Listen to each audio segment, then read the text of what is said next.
Halo semuanya, saya Rifki Rahadian.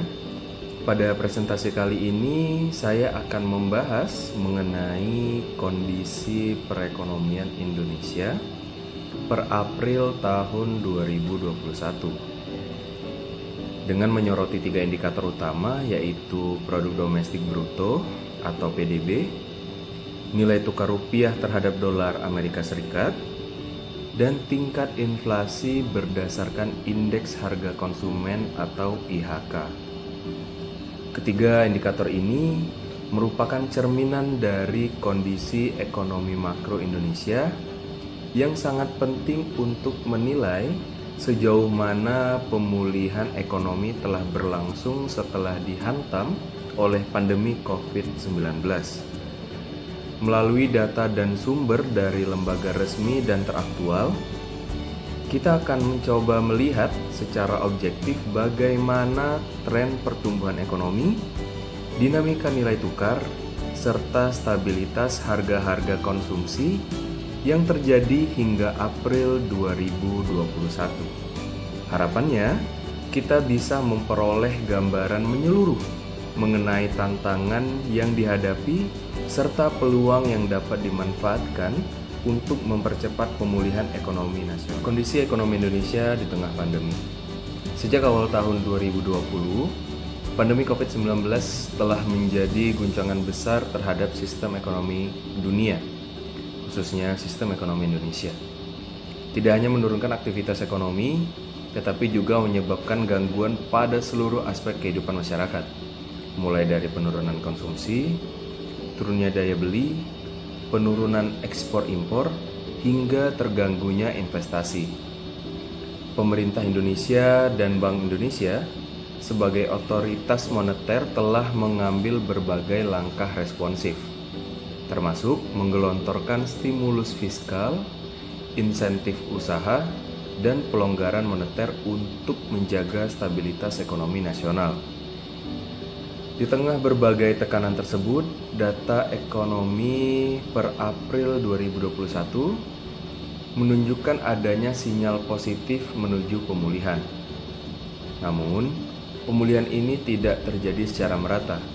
Beberapa sektor sudah mulai menunjukkan pertumbuhan, sementara sektor lain, terutama konsumsi rumah tangga dan investasi swasta, masih mengalami perlambatan.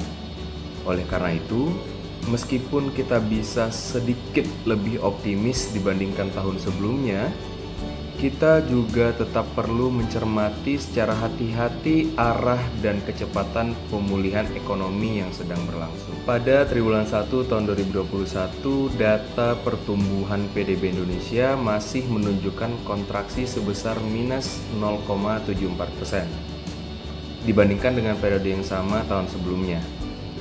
Walaupun masih negatif, angka ini menunjukkan perbaikan yang signifikan jika dibandingkan dengan kontraksi yang terjadi pada tahun 2020 sebesar minus 2,07%. Artinya, ekonomi kita sudah mulai menunjukkan sinyal perbaikan walaupun masih sangat awal.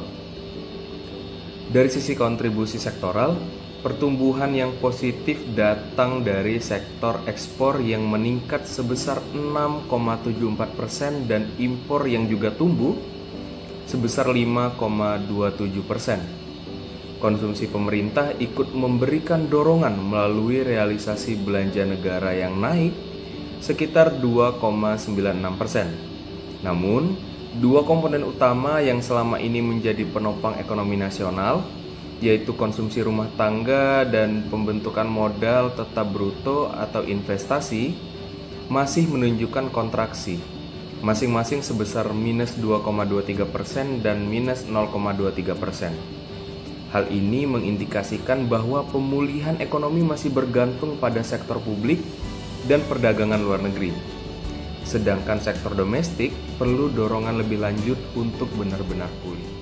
Nilai tukar rupiah merupakan salah satu indikator penting dalam menjaga stabilitas ekonomi makro.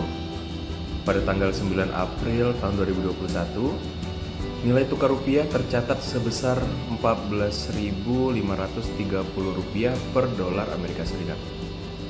Angka ini menunjukkan kondisi yang cukup stabil Meskipun ada tekanan dari dinamika global seperti kebijakan moneter Amerika Serikat dan pergerakan harga komoditas. Stabilitas ini turut ditopang oleh kepercayaan investor asing yang tercermin dari masuknya modal asing ke pasar keuangan domestik, terutama ke pasar obligasi.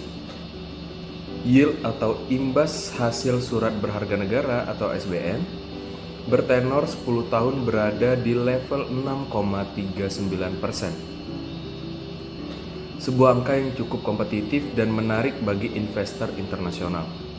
Hal ini menyebabkan terjadinya transaksi beli neto sebesar 2,34 triliun rupiah oleh investor asing.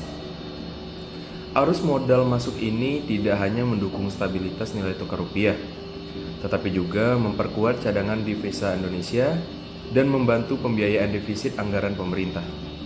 Secara keseluruhan, kondisi nilai tukar dan pasar keuangan yang relatif tenang ini memberikan ruang bagi pemerintah dan Bank Indonesia untuk tetap fokus pada pemulihan ekonomi. Indikator inflasi juga menjadi bagian penting dalam menilai kondisi ekonomi suatu negara.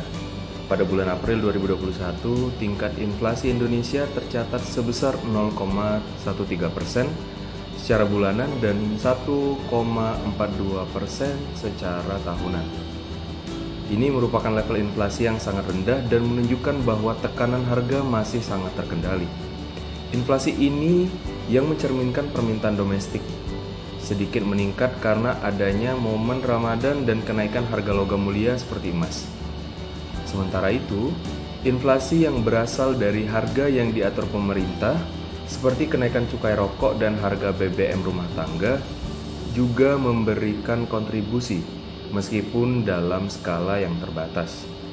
Justru, beberapa komoditas pangan strategis seperti beras dan cabai mengalami deflasi karena ketersediaan pasokan yang memadai. Dengan kondisi inflasi yang tetap rendah ini, daya beli masyarakat tetap bisa dipertahankan, dan ini sangat penting terutama dalam mendorong konsumsi rumah tangga sebagai motor utama pertumbuhan ekonomi Indonesia. Nilai tukar dan inflasi secara langsung maupun tidak langsung mempengaruhi kinerja PDB Indonesia. Tingkat tukar rupiah yang stabil memberikan banyak manfaat terutama bagi pelaku usaha yang mengandalkan bahan baku impor, karena mereka dapat merencanakan biaya produksi dengan lebih pasti. Di sisi lain, stabilitas kurs juga meningkatkan daya tarik investasi portofolio asing dan memperkuat ekspor karena biaya relatif menjadi lebih kompetitif. Sementara itu, inflasi yang rendah membantu menjaga daya beli masyarakat tetap kuat. Ketika harga-harga terkendali, masyarakat lebih cenderung untuk berbelanja dan ini mendukung pertumbuhan konsumsi rumah tangga. Karena konsumsi rumah tangga menyumbang lebih dari separuh PDB Indonesia, maka inflasi rendah menjadi penopang penting dalam proses pemulihan. Namun, kita juga perlu waspada terhadap risiko yang timbul apabila terjadi pelemahan nilai tukar yang tajam atau inflasi yang melonjak tinggi. Karena itu akan mempengaruhi harga barang kebutuhan pokok, menurunkan konsumsi, dan pada akhirnya menahan laju pertumbuhan ekonomi. Kebijakan ekonomi nasional di Indonesia ditentukan oleh berbagai pihak yang memiliki peran dan tanggung jawab yang berbeda-beda namun saling melengkapi. Pemerintah, terutama melalui Kementerian Keuangan dan Bappenas, memiliki peran utama dalam perumusan kebijakan fiskal, pengelolaan anggaran, serta perencanaan pembangunan jangka menengah dan panjang. Bank Indonesia sebagai otoritas moneter bertanggung jawab dalam menjaga stabilitas nilai tukar, pengendalian inflasi, serta stabilitas sistem pembayaran. Otoritas Jasa Keuangan atau OJK mengatur dan mengawasi sektor keuangan seperti perbankan, pasar modal, dan asuransi untuk memastikan sistem keuangan tetap sehat dan efisien. Selain itu, terdapat Komite Stabilitas Sistem Keuangan atau KSSK yang merupakan forum koordinasi antara semua lembaga tersebut, yang bertugas untuk menjaga stabilitas ekonomi secara keseluruhan dan mencegah krisis sistemik. Kolaborasi antar lembaga ini menjadi sangat penting dalam kondisi seperti sekarang, karena tantangan ekonomi tidak bisa diselesaikan oleh satu institusi saja. Kesimpulan dari keseluruhan pembahasan yang telah disampaikan dapat disimpulkan bahwa perekonomian Indonesia mulai menunjukkan arah pemulihan yang menjanjikan. Beberapa indikator utama seperti PDB, Nilai tukar rupiah dan inflasi sudah berada dalam kondisi yang relatif stabil dan mendukung pemulihan. Peningkatan ekspor, masuknya modal asing, serta peran aktif pemerintah dalam belanja negara telah menjadi faktor pendorong yang signifikan. Namun demikian, konsumsi rumah tangga dan investasi domestik masih menjadi tantangan yang perlu segera dibenahi. Perlu adanya sinergi yang lebih kuat antara stimulus fiskal dan moneter, percepatan program vaksinasi, serta reformasi struktural agar pemulihan tidak hanya cepat, tetapi juga inklusif dan berkelanjutan. Dengan pendekatan yang terarah dan dukungan lintas sektor, ekonomi Indonesia berpotensi bangkit lebih kuat dari krisis ini. Demikian presentasi yang dapat saya sampaikan mengenai kondisi perekonomian Indonesia per April tahun 2021. Saya berharap apa yang telah dipaparkan tadi dapat memberikan pemahaman yang lebih utuh dan kritis mengenai bagaimana dinamika ekonomi makro kita berlangsung di tengah pandemi, serta sejauh mana upaya pemulihan telah menunjukkan hasil. Saya Rifki Rahadian, terima kasih.